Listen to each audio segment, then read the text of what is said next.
My name is Margaret Ellis. I am 62, and the house on Chester Lane has known every version of me. Young wife, new widow, stubborn mother trying to keep a roof over a boy's head. I was snapping dry sheets off the line when my phone chimed. Ryan's name lit the screen. My only child, calling from San Diego. I tucked the phone beneath my shoulder and laughed into the wind, asking if the ocean looked like the postcards we used to collect. We said goodbye. I heard him sigh and the rustle of a car seat. The call didn't drop. It pocket-dialed itself into a truth I wasn't meant to hear. A second voice, Alana, soft, efficient. You need to move this along, babe. Your mom is a burden. That house should be ours by now. The word struck like a slap. Burden. The sheet slid from my hands and feathered into the grass. I stared at the phone, at the bright little rectangle that suddenly felt heavy as a brick. I didn't make a sound. The line carried breath, traffic. Plans said like errands. Change the utilities, switch the mailing address, sell fast before she backtracks. I pressed the phone to my chest until the screen dimmed. Somewhere down the road, a lawnmower droned. A child laughed. The ice maker thunked in my kitchen. The ordinary world kept moving while mine slowed to a crawl. I went inside and set the phone face down on the counter. The maple edge had grooves from years of chopping onions and cooling pies. I had sanded those grooves through winters and grief. I dragged a fingertip along them and felt the throb behind my eyes settle into something colder, straighter than tears. Burden, I whispered to the empty room, testing the weight of it. It did not fit me. It never had. The dryer buzzed. I silenced it and opened the silverware drawer, because I needed to do something small and normal. Rearrange forks, gather breath, and think.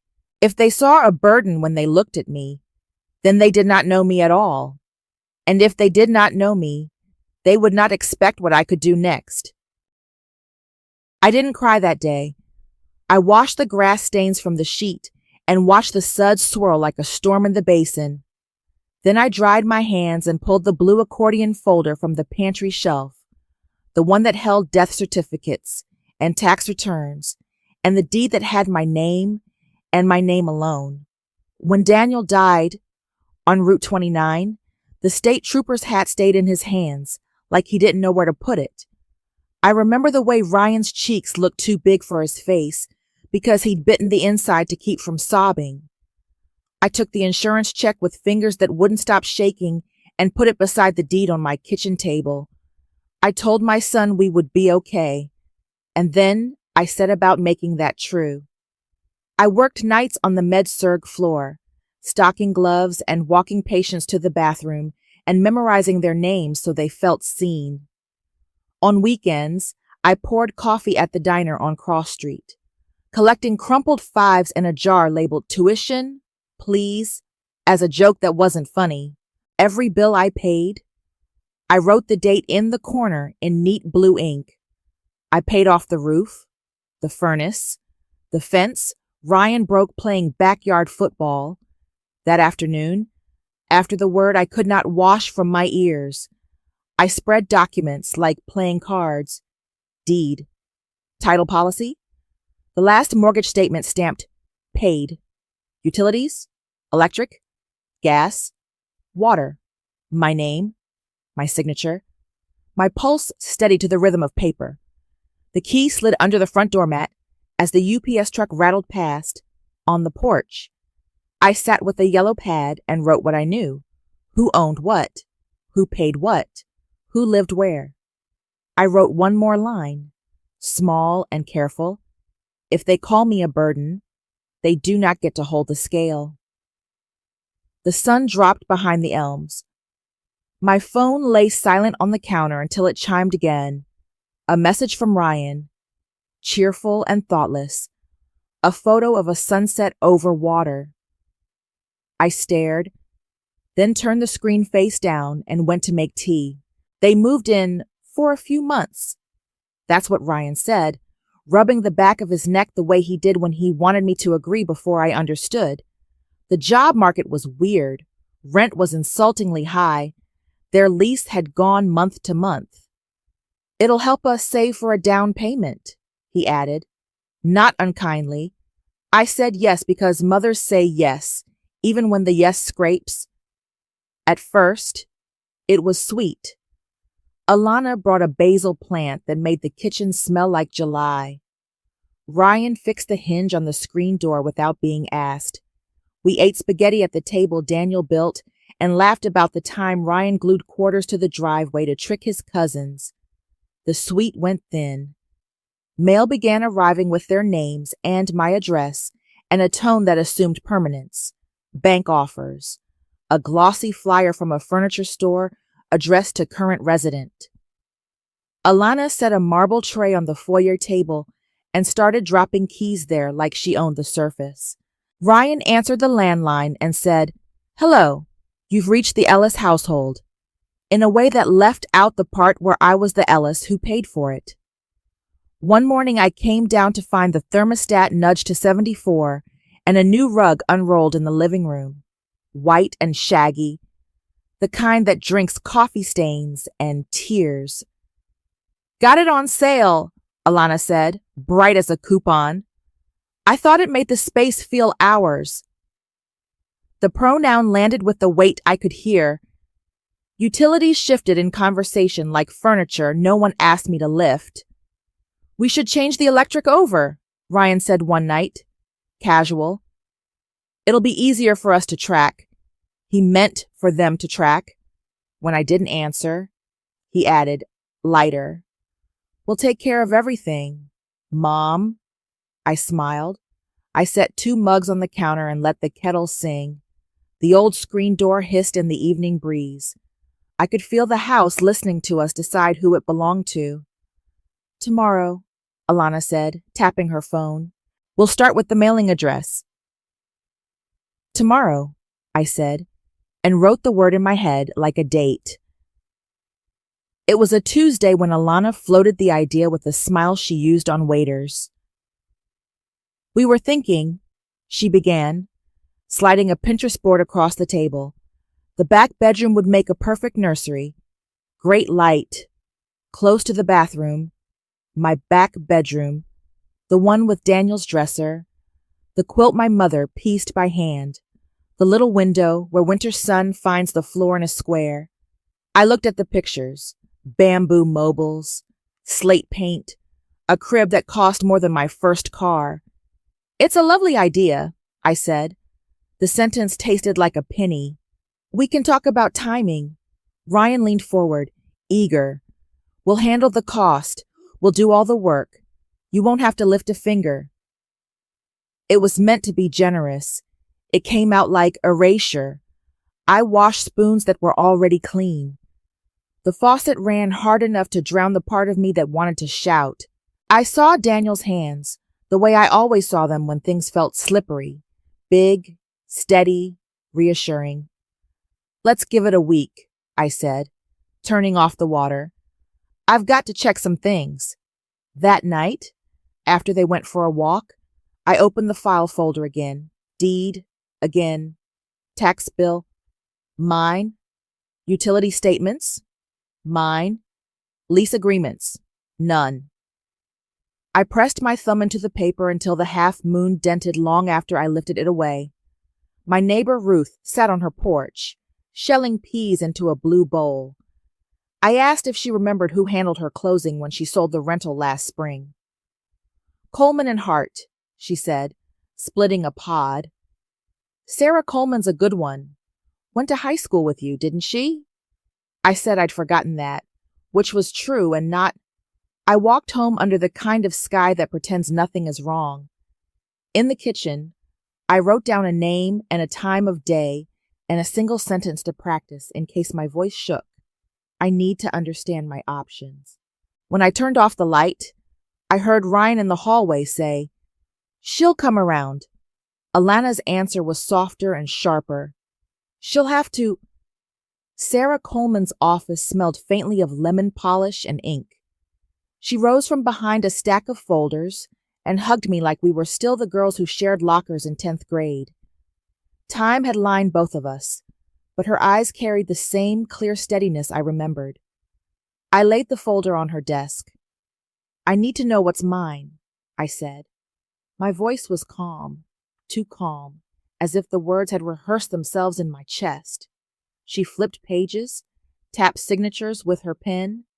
"The deed is in your name, Margaret, taxes paid by you, no liens, no lease agreement with them. They're month-to-month guests, nothing more. You have every right to sell, refinance, or reclaim possession at will." The air in my lungs released slow, like a valve turning. I nodded, though my fingers clenched the chair. "If I wanted to sell? You could. A buyer might want assurance the house will be vacant at closing. But legally, it's yours." She paused, studying me. "Is that what you're considering?" I looked at the framed diploma on her wall, the blind slicing sunlight into bars across the carpet. "I'm considering not being erased in my own home." Sarah leaned back, folding her hands. "Then don't wait. Quiet sales happen every day. A cash buyer, short escrow, clean break. I can recommend a realtor who works fast." On my way out, I passed a couple holding hands, whispering about refinancing dreams. I thought of Ryan and Alana whispering about nursery paint. The contrast stung like vinegar. That evening, I set the basil plant outside, trimmed its stems, and told it aloud. "We're not burdens." The words steadied me as the porch light hummed on. Inside, Ryan called from the living room. "Mom, we're thinking of switching the gas over tomorrow. Alana found the forms online." I folded Sarah's card into my pocket. "Let's hold off," I said. My tone clipped as the scissors I just used. They looked at each other, confusion flickering between them. I busied myself with wiping the counter, the muscles in my arm taut, my mind already racing toward a number on a business card I planned to dial in the morning. Mark Diaz wore a checked blazer and shoes that squeaked on hardwood. He shook my hand with practiced warmth, then opened his laptop on the dining room table. "I specialize in fast cash offers," he said, sliding a brochure toward me. "Clean contracts, short escrows, buyers looking for quick turnarounds." The house seemed to bristle around us, every beam listening. I poured him water and gestured toward the kitchen's scuffed cabinets. "It's old," I said. "Old is charm," he replied. His smile was the kind that has seen hundreds of anxious sellers. "Titles clean, taxes current. With a cash buyer, we could close in 3 weeks. You'd have to provide vacant possession. Think you can manage that?" I thought of Ryan's sneakers under the stairs, Alana's shoes lying neatly in the closet, their framed engagement photo on my hallway shelf. My stomach nodded, but my mouth said, "Yes." Mark walked through each room, tapping notes into his tablet. When he left, the house echoed like a church after service. I stood in the doorway, holding the lock in my palm, and whispered, 3 weeks. While Ryan and Alana planned a beach trip with friends, I began sorting. My clothes folded into cardboard, Daniel's book stacked carefully, the quilt packed in tissue paper. For Ryan and Alana's belongings, I bought heavy-duty boxes, labeled them with their names, and arranged for a storage unit. Each night, I taped another box and slid it into the growing wall in the garage. Each morning, I smiled at breakfast and asked if they wanted more coffee.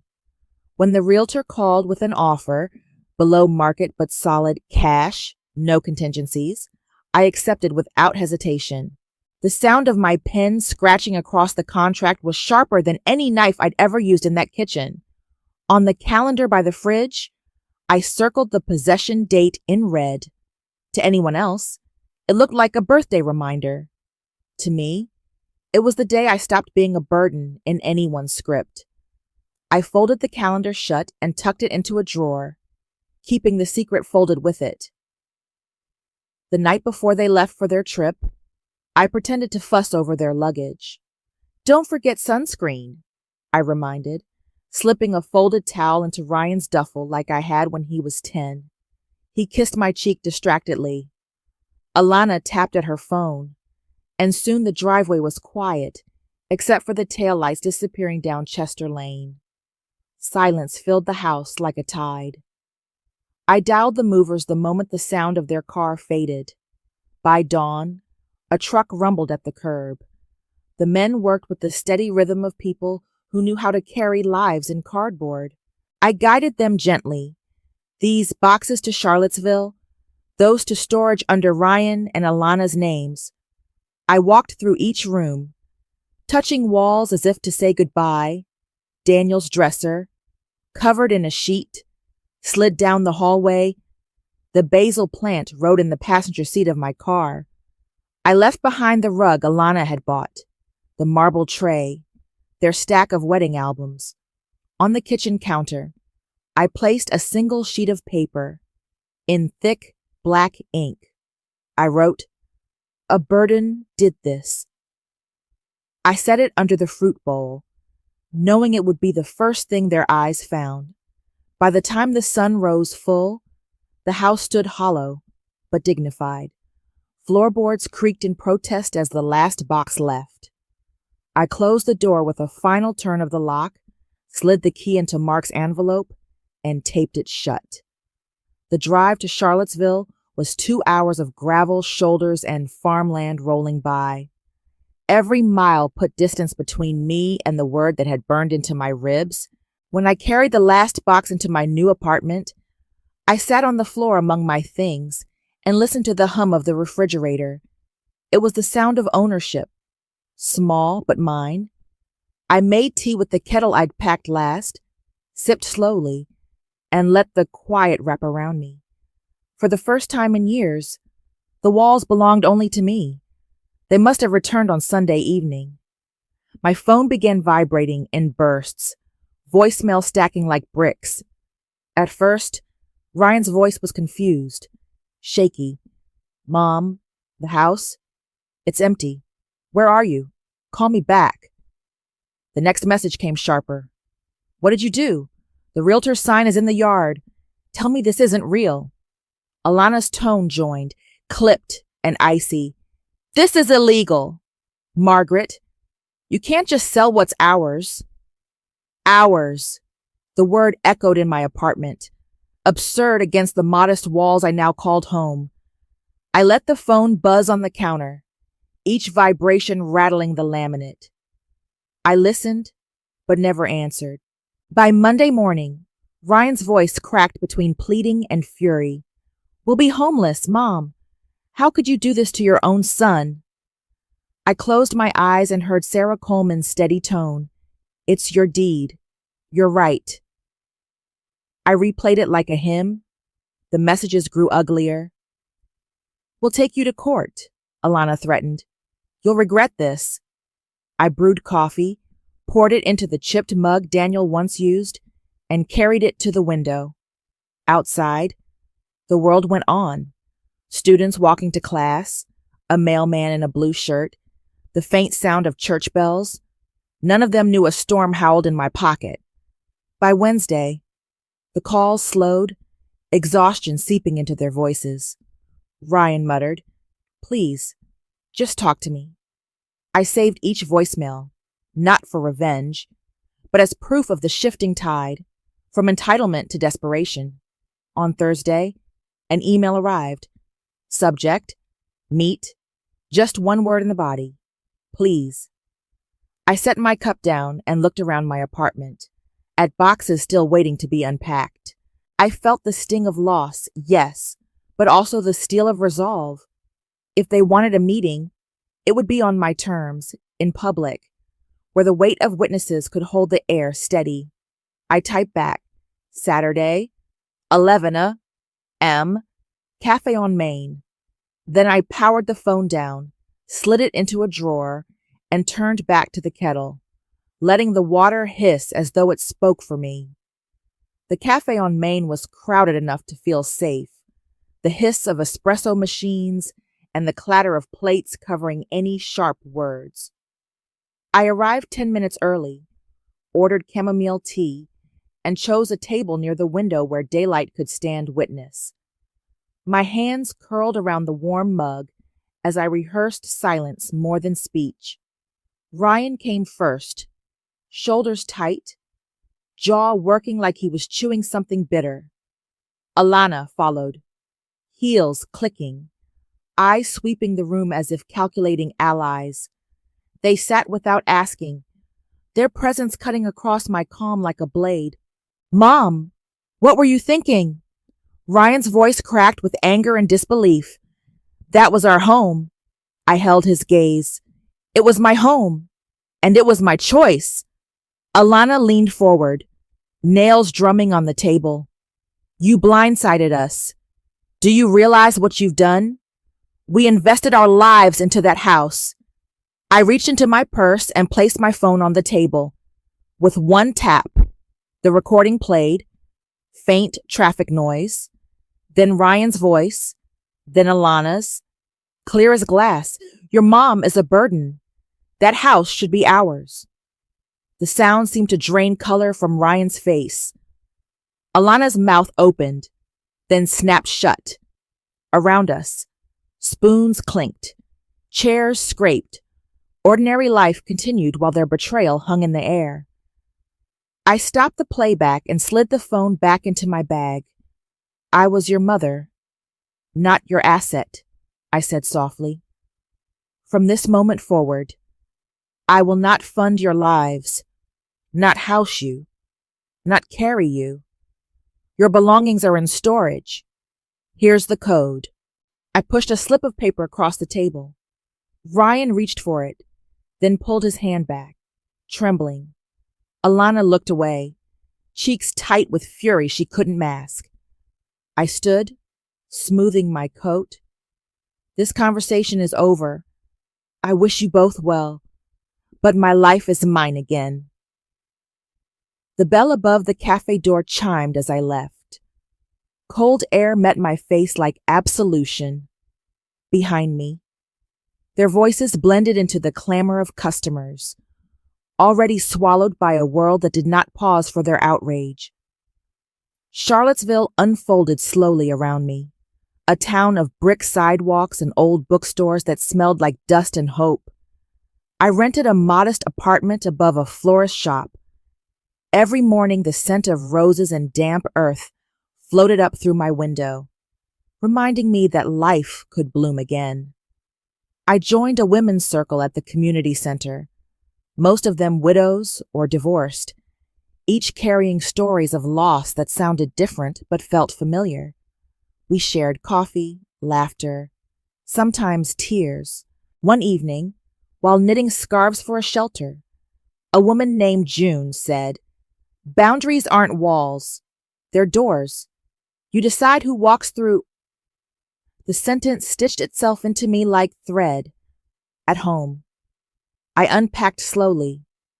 Daniel's books lined a single shelf. His watch sat in a dish by my bed. I began writing in a journal every night, not about Ryan and Alana, but about myself, what I cooked, what I dreamed, what I feared.